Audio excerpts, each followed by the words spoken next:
Prize Picks here on the Mayo Media Network. I'm Matt Moody, joined by DJ Mitchell.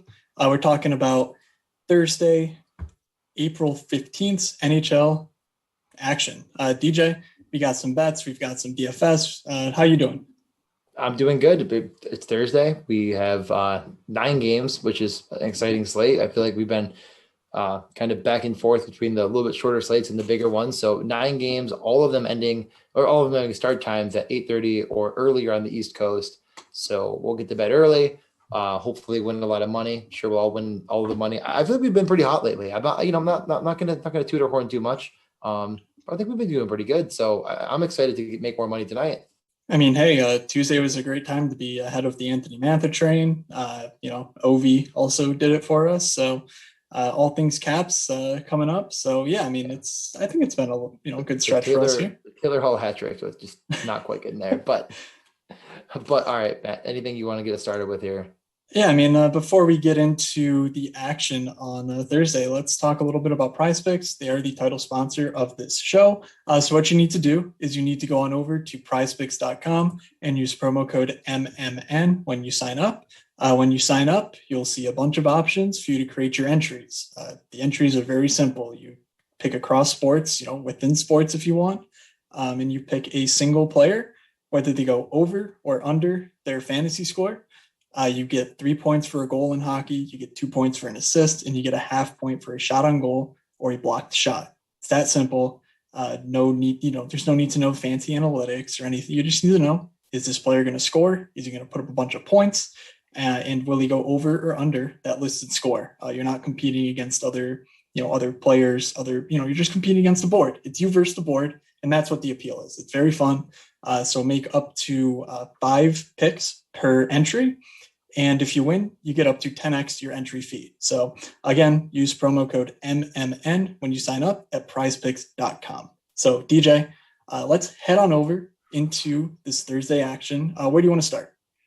Let's start with the Islanders at the Boston Bruins. Both teams made some pretty big deadline deals that we already discussed as we got to most of them last time. But the Islanders, we didn't get into too much detail. They pick up Palmieri and Zajac and didn't do exactly what we expected. Things could probably move around a little bit here, but we'll get to that as we talk about it. Overall here, I kind of leaning slightly towards the Boston money line and the under. I'm not incredibly strong on it. I could see the reason to believe that Boston isn't quite there, but right now at minus 120, if it sticks around there and we do get Tuukka Rask back, which is probable or expected, and Kevin Miller, the Bruins are probably the better team here. I think more often than not, it almost to pick them. I kind of like them. Even though they just barely squeaked around against the Sabres, I do think the Bruins will continue to get better, and these players that are joining them will continue to kind of find their niche. Mike Riley might be an overlooked asset that they picked up. I actually think there's a bit of meat on that bone there, and it's really going to shore up a very, very weak defense that obviously without McAvoy, and as they get Grizzly back and stuff, they can come back to form. So Matt, what are you thinking here overall? Yeah, I mean, the thing, I mean, I would want to side with the Islanders here, basically even odds, and they are, I think they've been playing much better than Boston has. But the reasons that you mentioned, Tuukka coming back, Charlie McAvoy drawing back into the lineup on Tuesday and looking like he's, at full strength. And then a couple of pieces like Taylor Hall and Mike Riley actually looking, pretty competent. Obviously Hall didn't score, but his line had a great game. So that's enough for me to, I think, stay away from this one. The under seems in play, under 5.5. If you buy it, the matchups between these two teams have actually been pretty up tempo. So maybe there's an over in there. But I just seem to, I trust a goaltending here. And there's not a ton that I really think is, a great action or anything. So looking at player props, is there anything that sort of stands out to you on the player front? I mean, nothing that's really, really strong.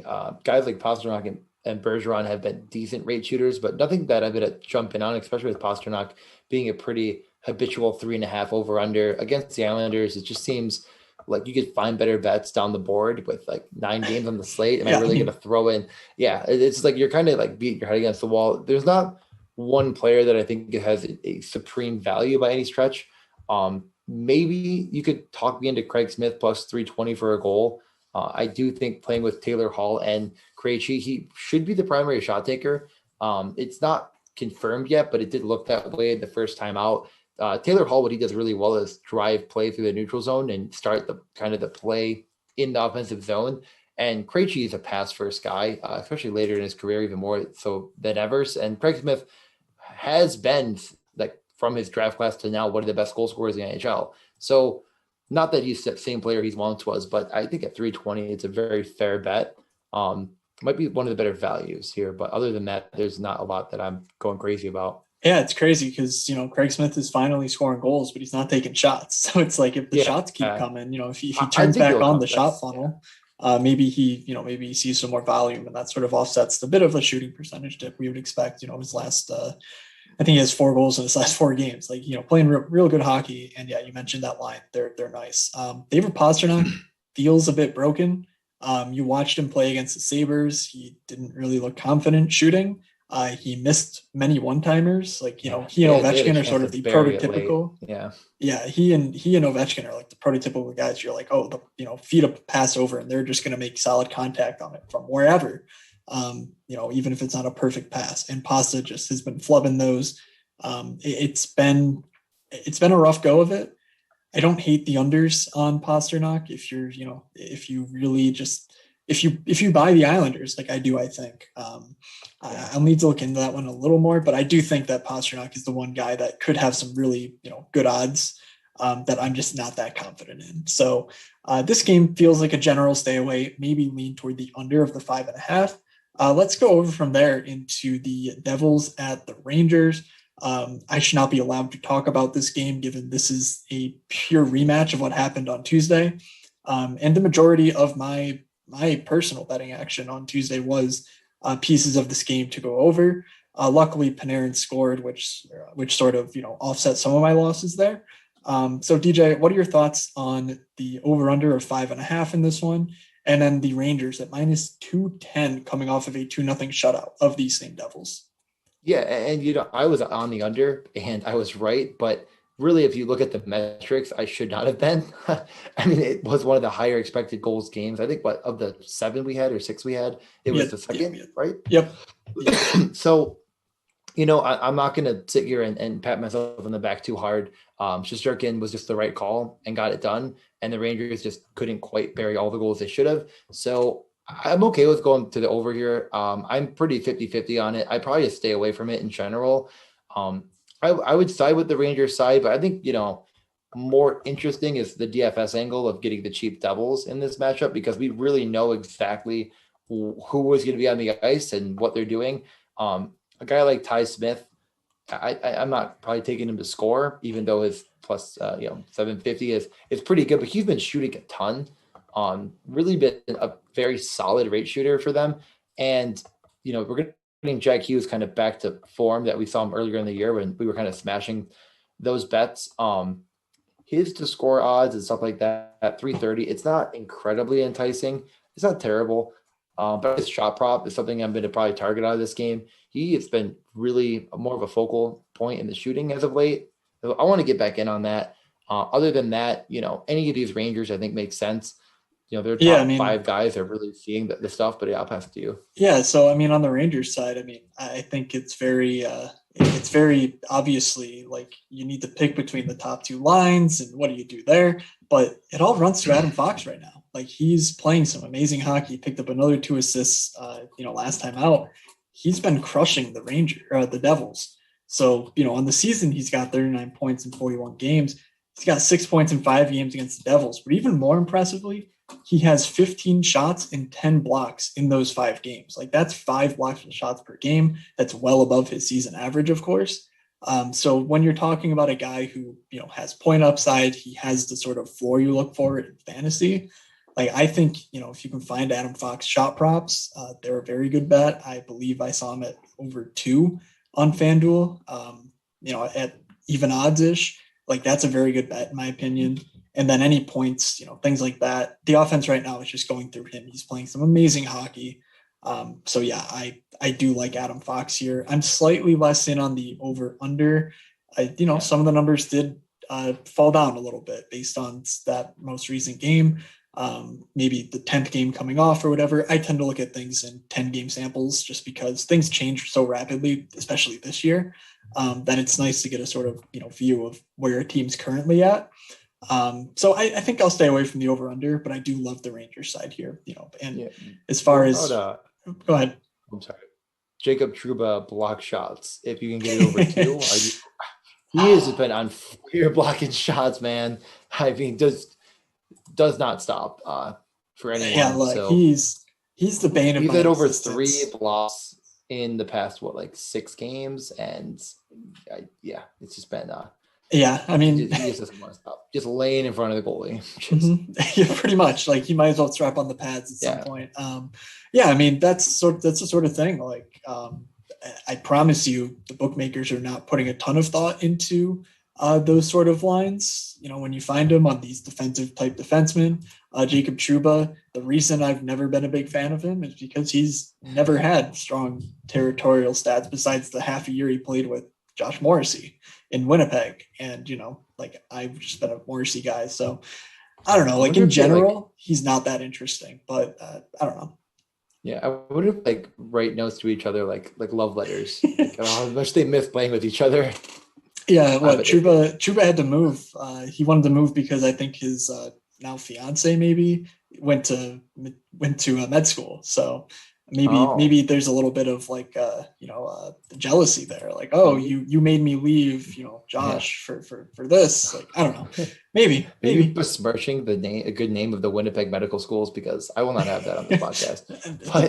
The parks and the med schools that you just you can't say bad things about that in Winnipeg. Cannot do it. All right. We can move on from that. We got a lot of good information there. We can get over to the main event of the slate, the Buffalo Sabres at the Washington Capitals. I mean, everyone's jamming Buffalo, but Matt, what are you thinking here? I mean, the question is the over under 5.5.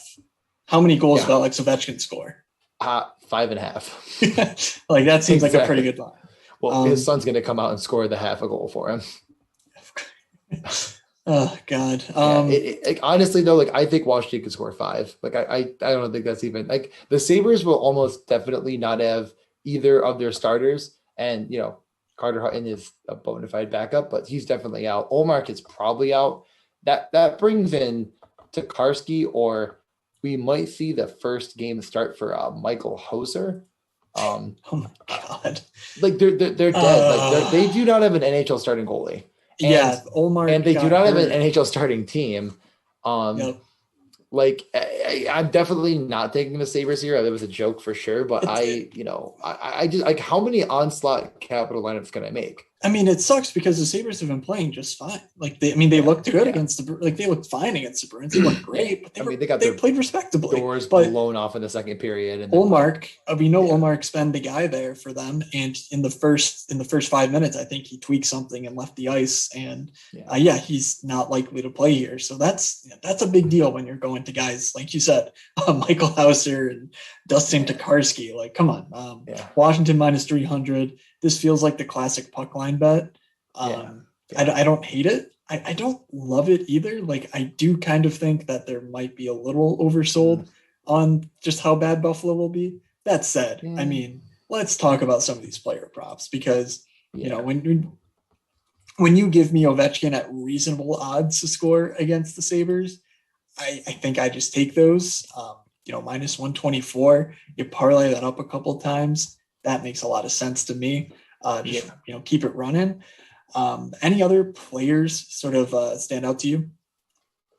I mean, I kind of like a multi-point Ovechkin game. Just go with that. I like stacking up the power play in any variety with Ovechkin. Even if you Mantha wasn't on the first power play, which is the kind of the knock on him, even though he went off.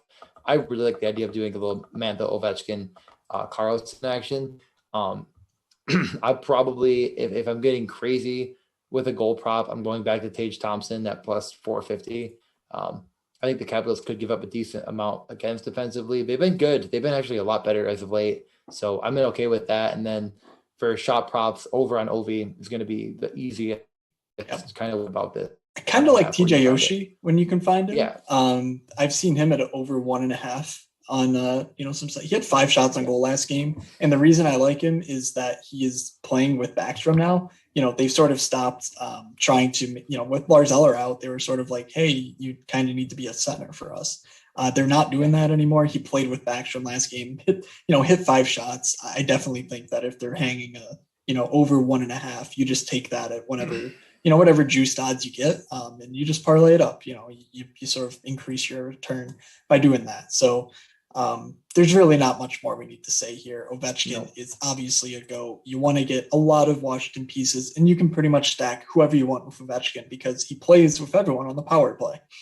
So you don't need to feel constrained to just Kuznetsov, just Tom Wilson, or just John Carlson. Like, you can get these second power play guys in there and feel pretty good about it. So let's put the pen in that one for now, and let's get over to Nashville at Carolina. Yeah. Nashville. Oh, were you about to say something? No. I was. Okay. Nashville. Saros, yeah. Oh my God! Like, Nashville laid a hurting on Tampa, a 7-2 victory on Tuesday. They now face this Carolina team. Arguably Carolina has been much better than Tampa has as of late, but Carolina at minus 195, Nashville plus 160. What are you doing with this one? I'm waiting to see a goalie confirmation. That's what I'm doing. I mean, it should be UC Saros. So if you're a betting man, and most people listening probably are, you just take Nashville right now because there's, I guess, some speculation, or maybe the books are like, well, Saros started last game, but he's been really riding as many games as possible for them as they fight for a playoff spot. So yeah, give me Nashville at plus 160 if Saros is in net. Carolina's a great team, but this is a much more even matchup right now with the way Saros and the Nashville Predators are playing than the books are giving it credit for. I like the under as well here. It's not super strong like Carolina, especially if Rene's in net, then it very much changes in my eyes. And because I think Carolina should be expected to score a good amount of goals here on a normal situation. But just the way Saros is playing, then like I can't do it. It's just nuts. I mean, yeah, it really is. So the one saving grace is that I think Carolina has been playing just about as well as any team in the league right now. They're generating tons of offense, like you said. So I'm sort of inclined to just to go with it and just say, hey, Aho, Trocheck, like, now you're on the power play. You're playing with some good guys at 5-on-5. There's no more Brock McGinn sort of, like perfectly fine players, but not like these offensive, dynamo types. Like, hey, Aho, you go out there with Svechnikov and I keep trying to remember who he's playing with right now, but Trocheck with Niederreiter and HS. That's right. Yeah. So, like that I think could work. But I don't know, like their prices in DFS just don't interest me. So yeah, I don't really know what to do with this because I also don't want to play Saros because the wheels are going to fall off sooner than later, right? Yeah. Like, he's going to have a bad game. But I don't know. I mean, this game in DFS is kind of a stay away for me. I mean, look, because of the prices. I mean, there's like a couple of Nashville guys that I think are worth considering cheap, but it's not something I'm going to force into my lineups. It's like, because I think the thing is if you're playing Nashville and you get like one or two guys, like you almost got to play Yossi with them. I mean, watching him he makes the offense run. One of those assists he had against Tampa was just him making the perfect pass down the ice for like a breakaway attempt. And I'm just... He's incredible. He really is. The one supreme DFS value is Ryan Ellis, like to where you could just play him solo because he is just awesome. He is, bonus upside with minutes and multi-points at 4K. You're just not going to find that. So yeah, 4K is just way too cheap for a guy of his stature. Just what he's done in the league. I mean, this isn't some award or whatever, but like he's just so much more deserving of this. And against a team like Carolina that pushes the pace, takes a ton of shots, he's very much so in play. And in DFS, I think he's a great play. So enough with that one. Gun to head. Do you go with Nashville? I kind of do. I kind of do. Plus 160. I think I go Nashville. All right. Let's get over to the heavyweight battle between Florida plus 145 and Tampa minus 175. Big news out of Florida on Tuesday was that Carter Verhaeghe is out week to week with an injury. In his stead, Anthony Duclair returned to the top line. And Jonathan Huberdeau also joined Alex Barkov there. So that's some news out of Florida. On the Tampa side, coming off that 7-2 loss, some of it's arguably because Curtis McElhaney was in goal. We should get Vasilevsky for this one. So what are you doing with this? Is this another upset in the making, or do you think Tampa finally rights the ship? I hate betting on this kind of stuff because I still think Tampa's one of the best teams in the league, even though they're playing this poorly. They're really trying to prove you wrong. They're really trying to prove me. And it's been very frustrating. So I think with the odds the way they are, I'm very inclined to bet Florida here, even on the road, because it's not that far, but also because the way they've been playing has just been so good, and the goaltending's been so good, and Tampa's been so broken. But eventually Tampa's going to right the ship, and it could happen any night now. I think Florida gun ahead again, like you're saying. I like it. I'm probably not going to bet it personally. As I don't know. I say that, but then I'm like, why am I taking Nashville if I'm not taking Florida? It's like, what am I doing here? So I like the Florida. I kind of just like the under more than anything else. Tampa's really kind of mellowed out with what pace they're running. I kind of expect Stamkos to be out again and Verhaeghe out. It kind of threw a kind of a wrench in what everyone was doing. So Florida looked, especially because Florida looked really bad in the third period against Dallas. They got Dallas tied the game up. They ended up winning it in overtime, but we're kind of burying the lead here, if you will, on this entire game. Even though I like the under, there's a supreme, probably top end value on this entire slate. Matt, I just want to pass to you. I'm gonna bark off it over right to you right now. Yeah, I mean, our boy Frankie Vetrano, just the shot king himself, is now on the top power play for Florida. It sort of was an open question of what would happen just with all these new pieces coming in, and of course the loss of Carter Verhaeghe, very obviously opens up a spot on that power play, and Frankie V filled it. And, that's really, I think, all you need to know about the situation.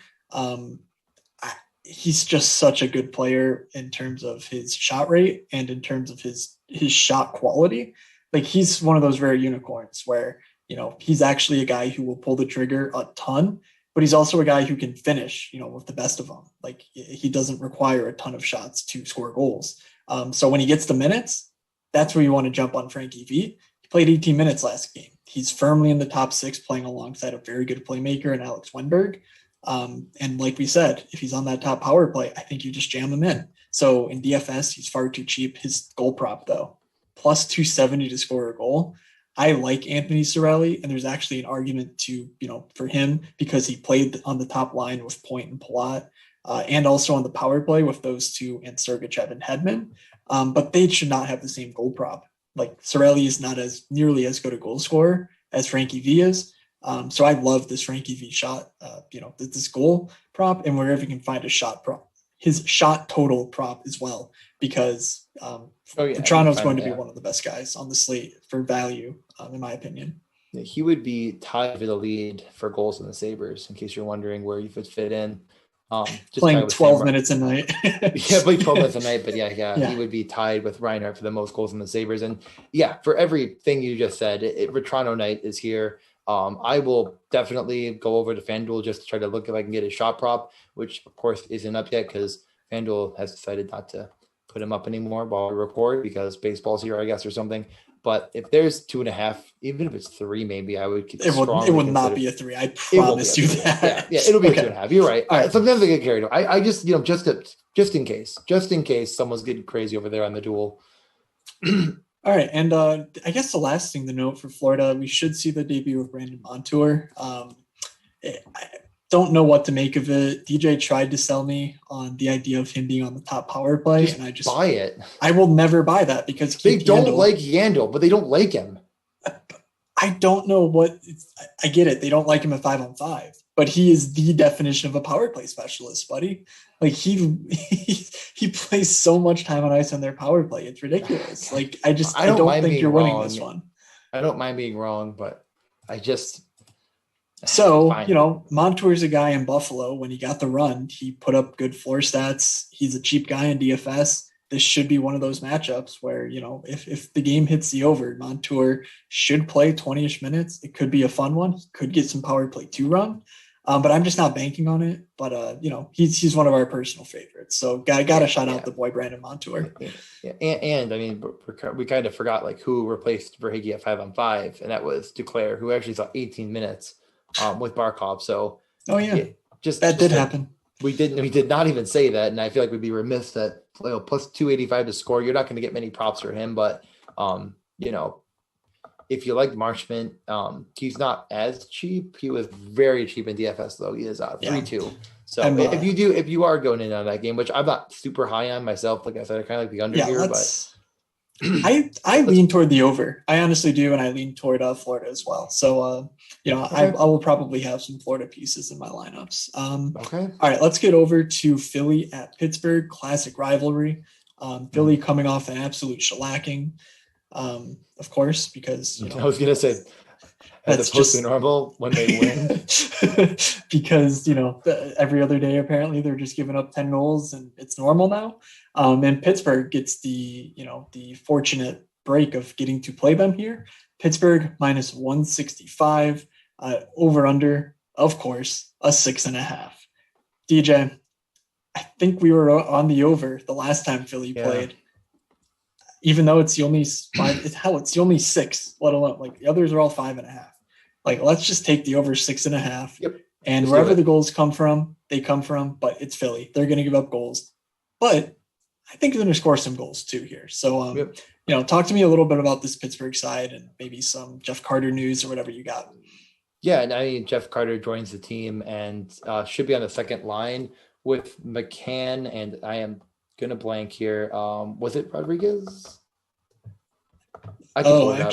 I actually don't have it. Hold on, I will pull it. I was trying to pull it up and I was on the wrong Twitter feed, but I will pull it up. But anyways, Carter comes over. He did not take a first power play spot, which I would say would be expected. They've been pretty cemented there with McCann on the first unit. It's looked awesome. So he was with Zucker. Okay. Yeah, Zucker, Carter, McCann. So that I don't really think that hurts McCann in any variety, even though Carter has been a pretty decent rate shooter. I mean, I think he's in play here, even though I kind of made fun of the deal a bit. I think he's definitely in play in DFS. I'm not sure if I'm super high on the score prop. I don't think you'll see more than 14, 15 minutes here. He's just not that player anymore. So I'm not going to go crazy on it, but I love the over. I kind of like getting some connecting action on the back end. Like I mentioned, I think he's kind of back, even though it's been a little hit or miss. I think in this matchup here, I don't mind going with 5 guys in a lineup for this one. I don't know if it'll be under-owned in any variety.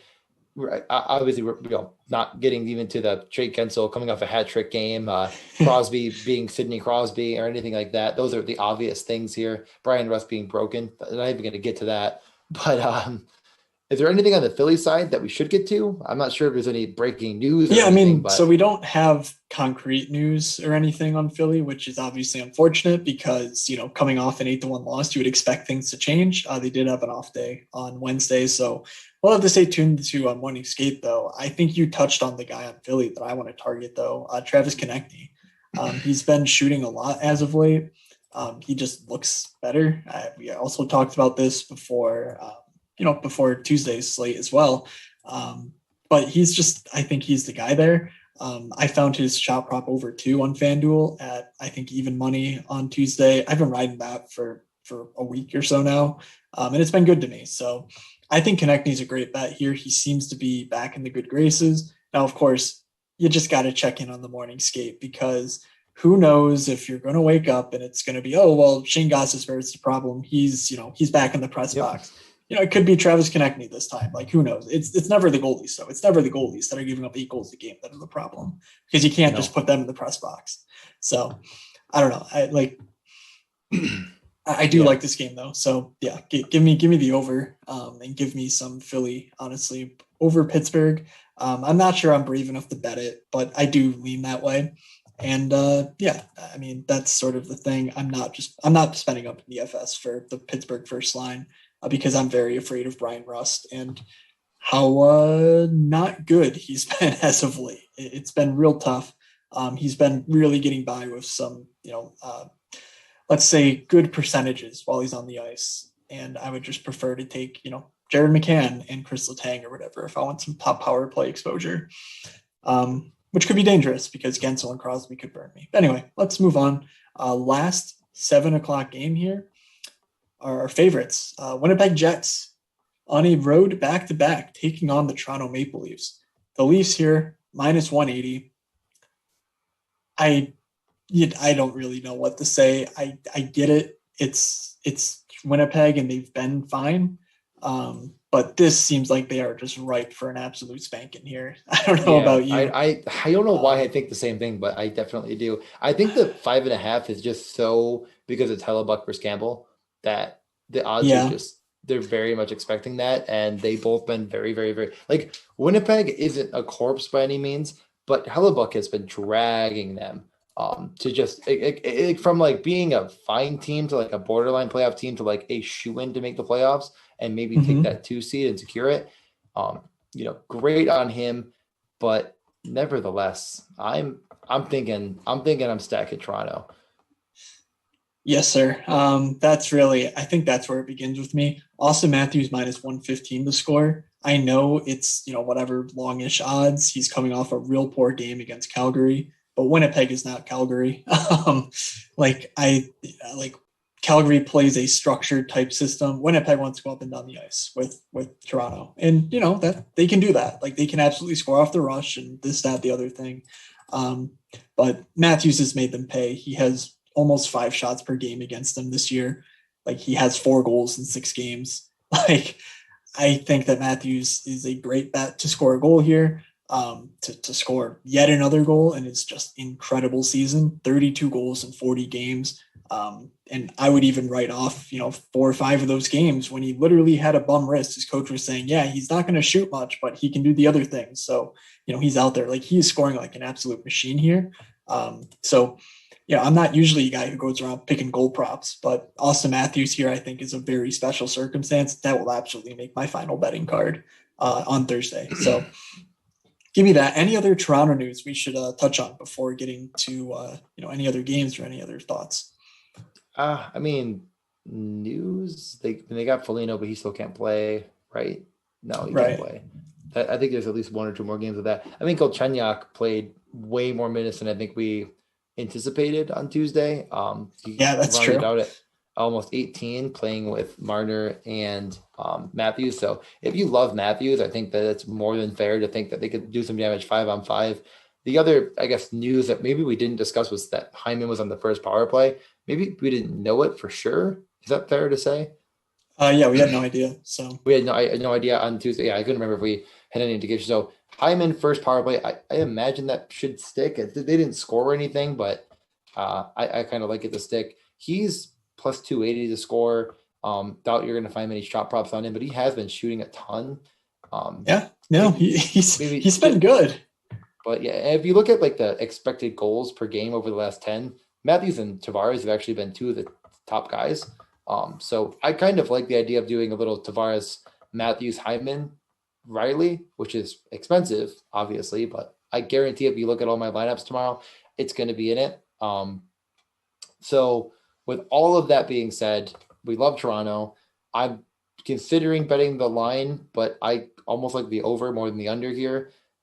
Even though it's 2 really, really good goalies, it's not, I kind of think the Jack Campbell train is going to come off the rails a little bit. Like I can see him giving up 2 or 3 here and Toronto just getting 3 or 4. And we're kind of looking back at this and saying like, why didn't we go over? Like, I really like the over here. And I also like the Toronto side. Campbell looked bad over the last 2.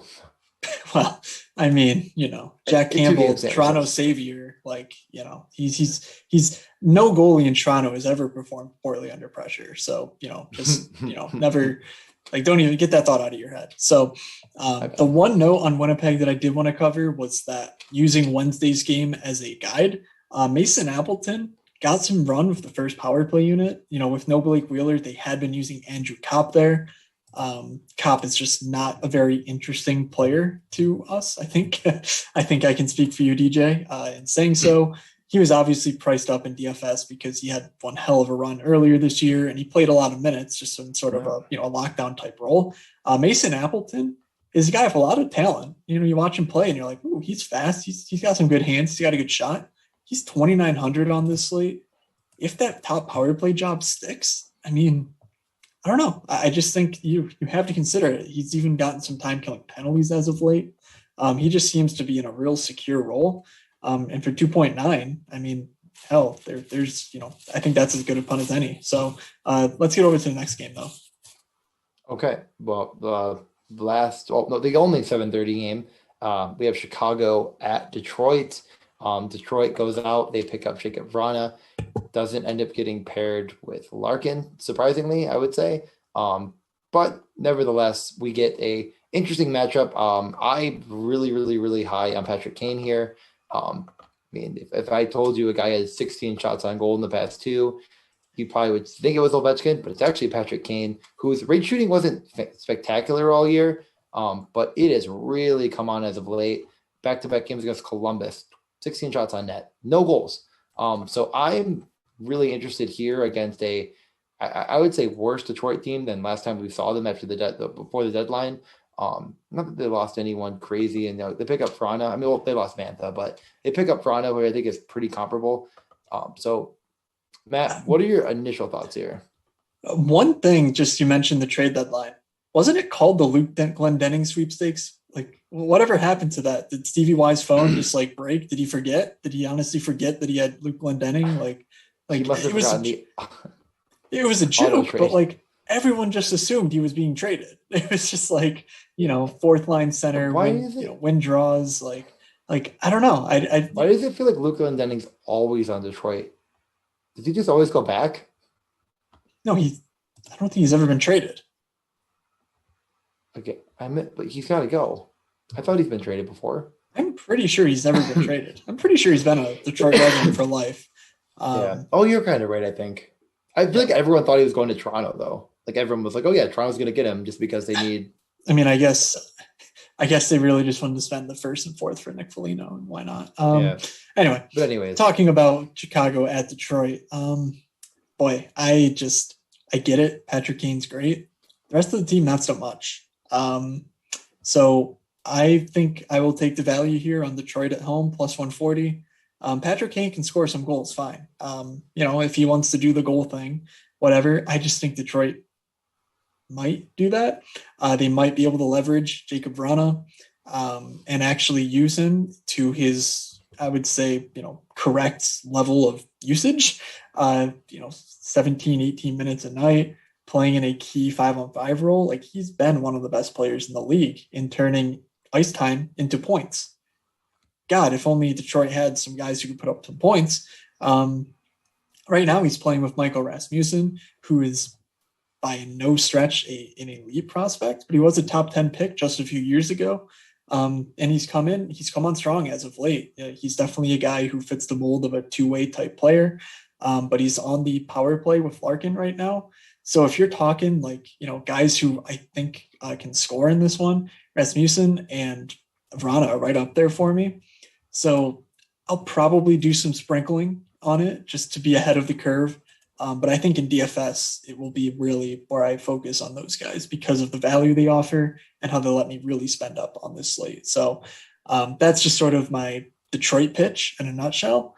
You don't have to follow me, but I do think it's where I'm going on this slate. Yeah, I'm going the exact opposite direction, 100%. You love doing this to yourself. You just love talking up Detroit every once in a while. Every 15th game, you're like, Detroit might do it finally. Like, they might win a GPP, and I'm just like, nah, I'm okay. I will have to bring it. It makes me feel seen, DJ.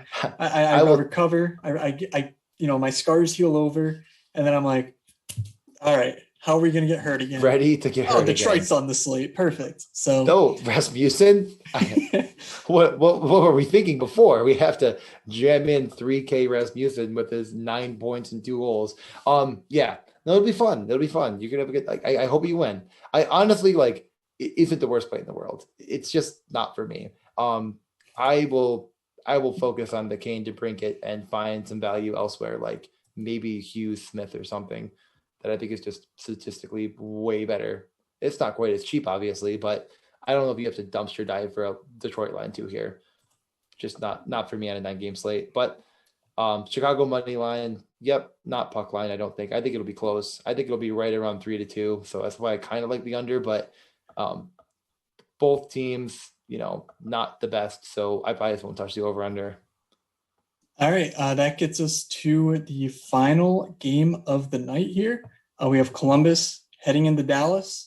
Dallas a minus 190 favorite here. Columbus plus 160. So of course, the thing we always talk about with Dallas actually did happen on Tuesday. Rupe Hintz, no indication, but come pregame skate, he's not out there. He's not playing.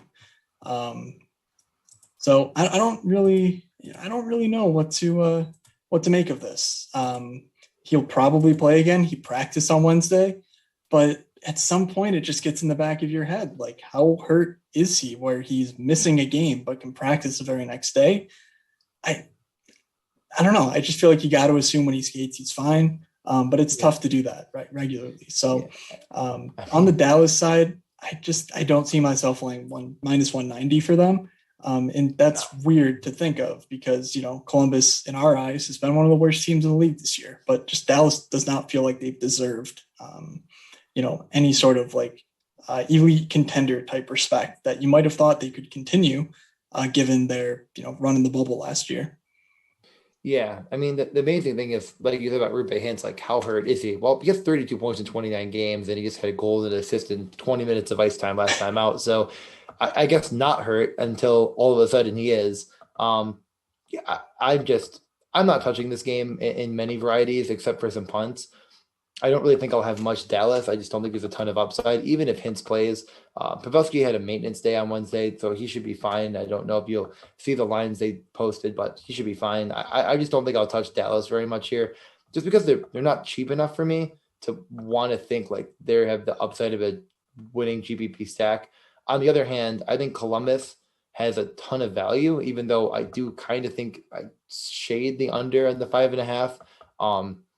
Just looking at guys like Laine who are really coming on right now and producing. And I mean, really, there's not one player on Columbus that I think is a terrible play compared to their price.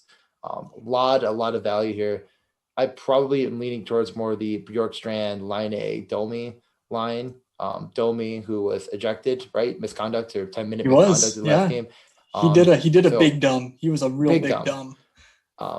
Also, the supreme value, I think, of Michael Zozado, who got just a million minutes, and seemingly they're just giving him the minutes. 25, 20 in the past 2, 6 shots on goal in the past 2, a goal in the past 2 games. I think that him at 3-3 is very fair with some of these guys. Seth Jones is much better play. I don't know if 5.9 is what I want to spend for a defenseman here, but in his best 3 games, he has 12 shots on net, 6 blocks. Ton of minutes, only 1 point. So if you do end up taking some Columbus, I think it's worth your while to consider him. Any other thoughts here? Any props? Twist my arm, Max Domi plus 380 to score. I'm in on it. He's been playing real well. He made a big dumb. He came back to practice on Wednesday, was skating right again with Bjorkstrand and Laine. And obviously I love those 2 guys. Bjorkstrand's an awesome player. Laine is obviously an awesome finisher. But Max Domi has had a really good run of form. Even last game before he got ejected, I don't think he got ejected, but in any case, he played 9 minutes, still picked up an assist. But coming in, he's had 5 straight games before that or 6 straight games of multiple shots on goal. Again, playing between 2 of the best offensive creators they have. So I just really like the role for Max Domi. I really like the spot going against this Dallas team at the moment. So give me some of that plus 380 odds. That just seems far too high for a guy who we know is pretty talented and is playing such a good offensively oriented 5-on-5 role. So I will also be stacking that line in DFS, possibly to my own demise. Yeah, it's one of those things where normally you'd think oh man, he made a big dumb Dick Domi out there. He might Tortorella of all people. Yeah, I know. I said that in the Morning Skate podcast too, and now I feel so stupid. I I was like, there's no way Tortorella's going to go back to this, and he totally is going to, and he's going to give him like 40 minutes of ice time. He's like, thanks for working so hard out there and grinding, and good here. Are you ready to get to some of our favorite bets? Yeah, I mean, yeah, let's just recap recap the night in terms of our favorite bets. I think I will get us started with not the craziest bet in the world, but Austin Matthews to score a goal. I think it was minus 120. Like that just seems like a really, really strong one. I like him to score here. Minus 115, actually. And if you can shop around, find a better line, absolutely go for it. I think Matthews is a wonderful spot. I will take the Washington puck line. I mean, it's not the best odds in the world, but the Sabres will have an AHL starting goaltender in net. They only have one NHL starting goalie employed, so if Ullmark is in, like I might give it like till morning skate because I don't think it'll move it that much because I'm assuming the odds are already planning on that in advance. So yeah, I think the Washington puck line is pretty strong. I think they'll put up 5. All right, that's bold. I'm bold. All right, let's see. Florida, Tampa over. Let's do it. I have both of those teams in my top 7 on the slate. So when you're talking, 7th out of 18 and let's see, 3rd out of 18, at some point you just got to ride it. So I don't know where exactly the goals come from. Hopefully it's Barkov, but it could be some of these depth Tampa guys. I don't know. They just need to get the 6, and I think they do that here. So give me the Florida Tampa over. I think I'll also take Patrick Kane. I'm between to score at plus 160 and what I can shop for his shot on goal props. I think it'll be maybe a 3.5. 3.5 plus 110, maybe. Yeah, that's about what we're getting. So yeah, I'm going to debate it. I'm going to look what I can find and see what we can do here. But those are kind of the two. I think he's going to be really, really good here against Detroit, who just is I dig it. Bad defensively. Like name one defenseman for sure. Moronic that's any good. Nope. Nope. That's great. My argument's the exact same on the Detroit side. Chicago. Oh, by the way, losing Adam Boqvist. He'd been playing pretty well this year. So just another guy they need to insert into the lineup. So, maybe the over on Chicago Detroit's where we're looking actually. But anyway, like the Patty Kane call as well. So let's just talk about a couple goalies real quick because that's what we got to do. And then a couple of the DFS stacks we're playing on this slate because Meany's out here. He's the bets guy. He's the guy. Just every night he gets well, look at that, 5 more player props, perfectly right. I think we're more of the DFS guys of the Mayo Media Network's Fantasy Hockey Picks and Bets show. So we got to keep the good times rolling. Are we onslaughting Washington again? I don't know, but let's see about some of these stacks. So DJ, you want to get us started with your favorite stacks for DFS?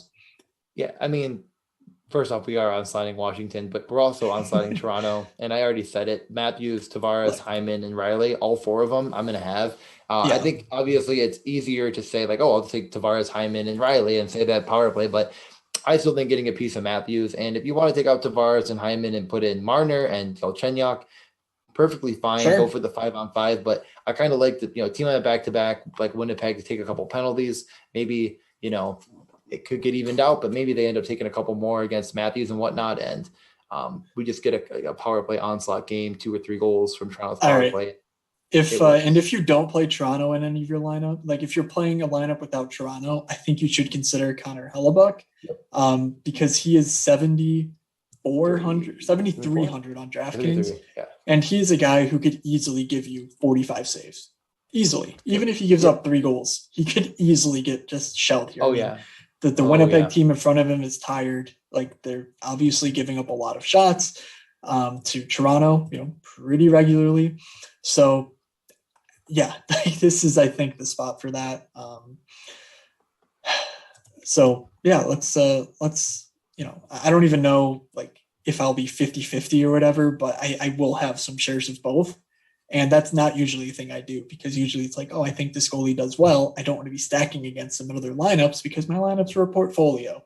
But this is one where it's truly boom or bust for both sides, which I love. Yeah. So, and kind of in the same vein of what you're saying, if you do stack Columbus, I think it's very worth it to take the starter between Korpisalo and Merzlikins at 7,100 in a, probably slightly favored below on under on 5.5.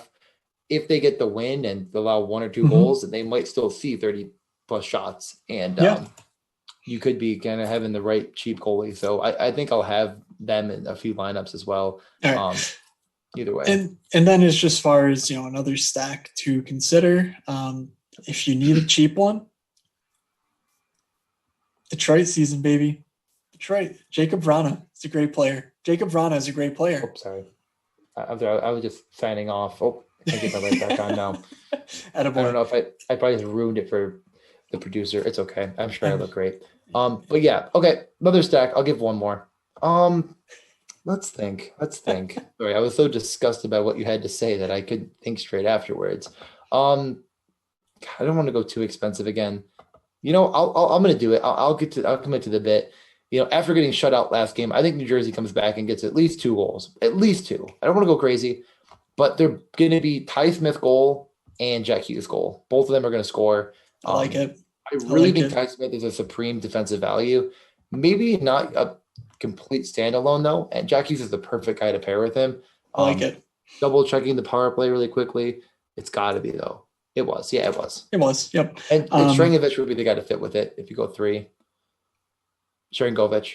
Oh my God. I gotta leave. We almost made it. Oh, right, we're so close. And another stack that I will absolutely be rolling out just to sort of cap things off is the power play stack in Florida. I'm going to go Barkov, Frankie V, and Keith Yandel. It's a Yandel night, DJ. It's a Keith Yandel night. No. If Montour starts on the power play, I will never let you hear the end of it. Yeah. All right. If he does that, I will wear my Montour jersey to the next show. Okay. If he does it, I will order a reverse retro Montour if he scores on the power play. Perfect. Montour reverse retro Panthers jersey if I can find it anywhere. Book it. Okay. Yeah, and that'll do it for this 9-game slate. Hope you all enjoyed our back and forth here. Be sure to rate the video or rate the podcast, subscribe wherever you're listening to this or watching this on YouTube. Drop us some of the thummies on YouTube. We love to see that people are liking what we're putting out there. We don't like to see the thumb down. Don't give us the thumbs down. We like the thumbs up.